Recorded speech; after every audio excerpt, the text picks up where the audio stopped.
म्हणजे आपण बघताय महाराष्ट्राची खबरबात. चला ब्रेक नंतर चर्चेत असणारी बातमी. हो, खरंच ही बातमी जी आहे ती खूप चर्चेत आहे. याचं कारण असं आहे की पुण्यातील हडपसर मांजरी इथल्या मार्वल बाउंटी कोऑपरेटिव्ह हाऊसिंग सोसायटीमध्ये एका महिलेने, तुम्ही विचारही करणार नाही, बघा किती, 350 मांजरी घरात पाळल्यानं संपूर्ण सोसायटीमध्ये भीतीचं आणि त्रासाचं वातावरण निर्माण झालंय. एका 3 BHK फ्लॅटमध्ये इतक्या मोठ्या संख्येनं मांजरी ठेवल्यामुळे दुर्गंधी, आवाज आणि स्वच्छतेच्या समस्यांनी रहिवाशांना हैराण केलं. सोसायटीमधील रहिवाशांच्या म्हणण्यानुसार मांजरांचा सतत येणारा उग्र वास, ड्रेनेजमधून जाणारं दूषित पाणी आणि त्यांच्या रडण्याचा प्रचंड आवाज यामुळे त्यांचं रोजचं आयुष्य विस्कळीत झालं. त्यामुळे स्थानिकांनी महापालिका आणि पोलीस स्टेशनमध्ये तक्रार दाखल केली. महिलेच्या घरी आरोग्य अधिकारी पाहण्यासाठी आले असता जी महिला अधिकारी तिथं पाहणी करण्याकरता आलेली होती तिलाच या दुर्गंधीमुळे अक्षरशः चक्कर आली.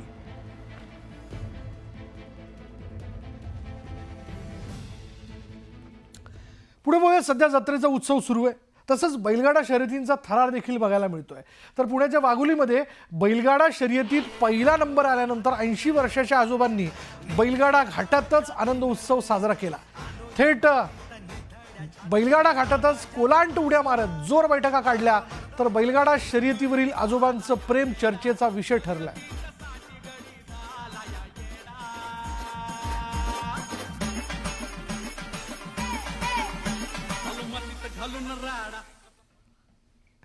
पुढे सातारा जिल्ह्यातील एका विद्यार्थ्याने त्याच्या परीक्षा वेळेमध्ये त्याची परीक्षा जी ती वेळेत गाठण्यासाठी चक्क पॅराग्लायडिंगचा वापर केल्याचं समोर आलंय. पसरणी गावातील समर्थ महांगडे या विद्यार्थ्याला परीक्षा केंद्रावर पोहोचायला उशीर झाला होता. नेहमीच्या रस्त्याने गेल्यास वाहतूक कोंडीमुळे त्याला वेळ लागणार होता, म्हणून त्यानं साहसी खेळप्रेमी गोविंद येवले यांची मदत घेतली. येवले यांनी समर्थसाठी पॅराग्लायडिंगची व्यवस्था केली. समर्थ आकाशातून उडत परीक्षा केंद्रावर उतरला आणि त्याने वेळेत परीक्षा दिली. परीक्षेला वेळेवर पोहोचण्यासाठी या पठ्ठ्याने नामी शक्कल लढवली आणि त्यामुळे या घटनेचा व्हिडिओ सोशल मीडियावर व्हायरल झाला आहे.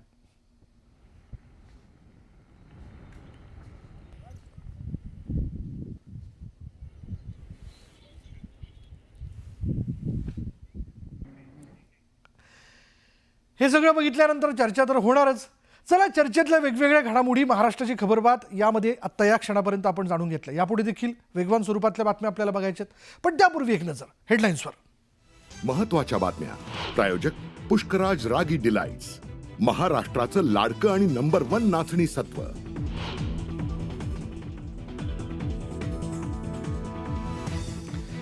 ई कॉमर्स प्लॅटफॉर्मला इफ्कोची उत्पादनं विकण्याचा अधिकार नाही. अंजली दमानी यांच्या आरोपांवर धनंजय मुंडेंचं स्पष्टीकरण. तर पोरखेळ सुरू असल्याचा दमानी यांचा पलटवार. संतोष देशमुखांच्या हत्येमागे भाजपचा हात आहे का? संजय राऊतांचा सवाल. देशमुख परिवाराला पुढे करून धसांनी अश्रूंचा बाजार मांडल्याचा आरोप. तर असले आरोप शुद्ध वेडेपणा असल्याचं बावनकुळेंचं प्रत्युत्तर. ठाकरेंची शिवसेना फोडण्यासाठी आर्थिक बळाचा वापर, यवतमाळचे खासदार संजय देशमुखांचा आरोप. संसदेच्या अधिवेशनात सुरू होती ऑपरेशन टायगरची चर्चा. वाघांच्या कळपात या भास्कर जाधवांना शिंदेच्या शिवसेनेची खुली ऑफर. जाधवांच्या 2 दिवसांपूर्वीच्या व्हॉट्सअप स्टेटस नंतर चर्चांना उधाण. दापोली नगरपंचायतीत शिवसेना उभाटाला खिंडार. ठाकरेंचे 5ही नगरसेवक उद्या करणार शिवसेनेत प्रवेश.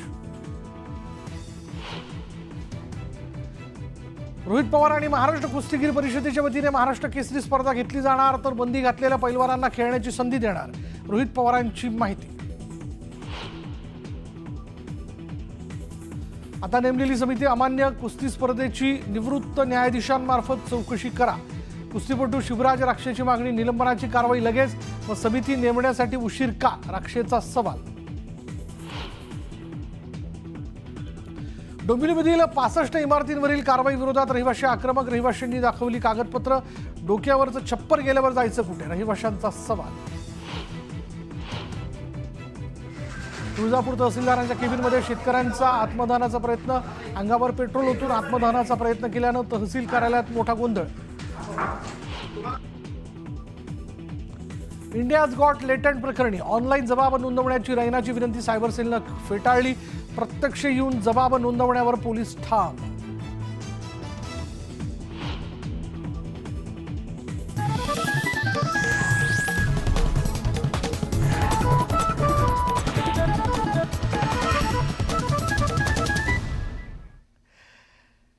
मंडळी, आपण बऱ्याच वेळेस असं म्हणत असतो, गाव माझं बरं गड्या. आणि असं म्हणत असताना गावाकडल्या घडामोडींवरती देखील आपण भरभरून प्रेम करतो आणि ते देखील जाणून घेण्याची आपल्याला फार इच्छा असते. चला त्यालाच आपण सुरुवात करूयात अगदी झटपट. पुण्यातील वाघोलीत बैलगाडा शर्यतीचं आयोजन करण्यात आलं आणि यावेळी बैलगाडा शर्यतीच्या थरारात आपली बारी पहिल्या नंबरात आल्यानं 80 वर्षाच्या आजोबांनी थेट घाटात कोलांट उड्या मारलेल्या आहेत आणि पहिल्या नंबरचं बक्षीस म्हणून आजोबांना ट्रॅक्टर मिळाला. अहिल्यानगरमध्ये 2 रिक्षा चालकांमध्ये किरकोळ कारणावरून हाणामारी झाली आणि हाणामारीत दोन्ही रिक्षांची तोडफोड करण्यात आली. या प्रकरणी पोलीस ठाण्यात गुन्हा दाखल करण्यात आला.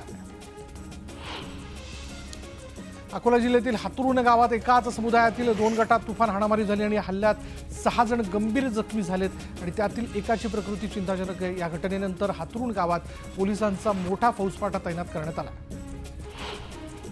कोल्हापूर गोवा महामार्गावरील आजरा इथे स्वतःला इन्स्टा स्टार समजणाऱ्या तरुणांनी हायदोस घातला. दुचाकीवर स्टंटबाजी करत रॅली काढल्याचा व्हिडिओ सोशल मीडियावरती व्हायरल झाला. या स्टंटबाजांवर कारवाई करण्याची मागणी संतप्त नागरिकांनी केली आहे. कालवा सल्लागार समितीची राधाकृष्ण विखे पाटलांच्या अध्यक्षतेमध्ये बैठक पार पडली आणि या बैठकीत मंत्री पालकमंत्र्यांसह कालवा सल्लागार समितीचे अशासकीय अधिकारी उपस्थित होते. यावेळी धोम बलकवडी, कण्हेर, उरमोडी आणि तारळी या 5 मोठ्या सिंचन प्रकल्पांचा आढावा घेण्यात आला.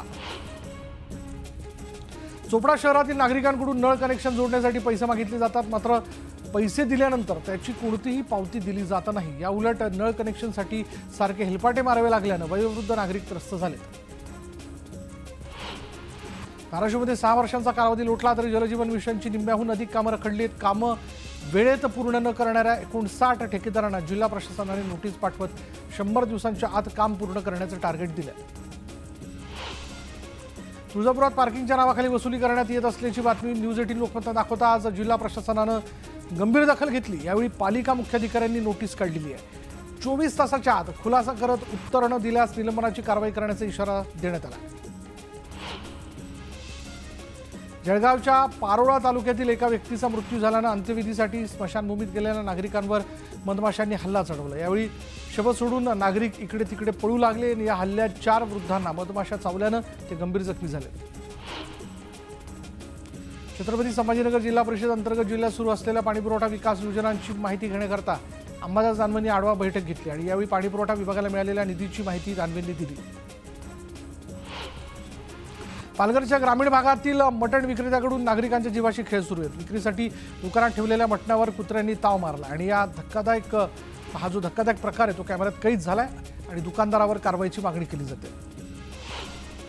धुळे जिल्ह्यात यंदा मोठ्या प्रमाणात तूर लागवड झाली. जिल्ह्यात आता तूर काढणीला वेग आला असून पारंपरिक पद्धतीने तूर काढताना शेतकरी दिसून येत आहेत.